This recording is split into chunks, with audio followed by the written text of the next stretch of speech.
Jadi saya mengerti banget yang mengalami yang namanya dengkul sakit. Saya sudah berusaha loh dengan memakai produk-produk sebelumnya yang katanya bisa terbantu begini-gini. Saya minum berapa tahun tidak membaik. Sampai saya minum SOP. SOP inilah yang membuat dengkul saya betul-betul sampai hari ini. Saya naik tangga turun naik tidak masalah. Teman-teman pikirkan dari satu masalah aja dengkul itu juga sudah menyiksa. Saya sempat berpikir saya mau apa? Saya mau lakukan stem cell injection ke dengkul saya. Stem cell injection itu juga bukan murah untuk dengkul ya. Itu bisa berapa puluh juta ya. Karena kalau kita tahu harga stem cell, satu stem cell itu dihitung kalau waktu lagi itu 2,2 rupiah per satu sel.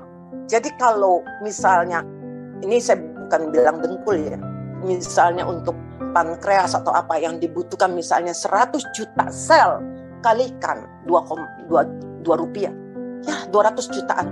Tapi saya bersyukur belum saya lakukan stem cell injection, saya ketemu SOP ini. Dan saya minum, itu bisa beberapa bulan, kemudian saya bisa merasakan, wah saya sadar, wah ini kok dengkul saya kok nggak sakit ya. Nah ini salah satu poin lagi yang menarik buat saya.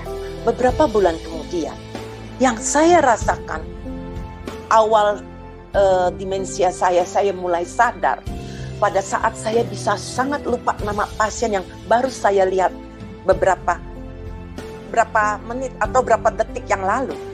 Saya bisa lupa. Saya nggak pernah ngalamin seperti itu. Kalau teman-teman nggak percaya, coba tanya sama dokter kenalan. Dok, itu kalau demensia itu bisa sembuh nggak sih? Ada obatnya nggak dok? Saya yakin mereka cuma bisa memberikan obat yang namanya mencegah.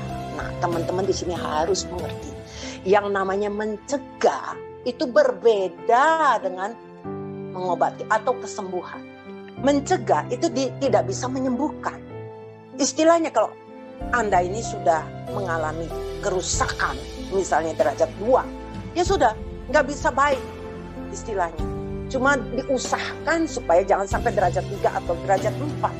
Tapi kalau kesembuhan, kerusakan dari derajat 3 membaik sampai derajat 1. Nah itu ada kesembuhan. Beberapa bulan kemudian, yang saya rasakan, daya ingat saya semakin membaik. Saya semakin bisa menghafal. Saya semakin bisa untuk pelajaran, untuk apa, saya bisa hafal jauh lebih baik. Nah itu yang mulai membuat saya sangat tertarik. Nah jadi teman-teman harus tahu di sini. Yang namanya nutrisi atau suplemen, semua pabrik juga pasti ingin mengatakan, aku punya yang terbaik loh. Aku punya yang terbaik. Ternyata nggak semua sama. Ada yang ternyata mempunyai manfaat atau khasiat yang jauh lebih baik dari merek lain. Maka kenapa kalau teman-teman ini mampu, minumlah. Coba teratur. Walaupun mungkin nggak setiap hari, tapi sering minum utsu, suba. Daripada kalau kita udah kena penyakit, biayanya jauh lebih mahal lagi. Kalau masih bisa ketolongan. Kalau nggak ketolongan, lebih repot kan.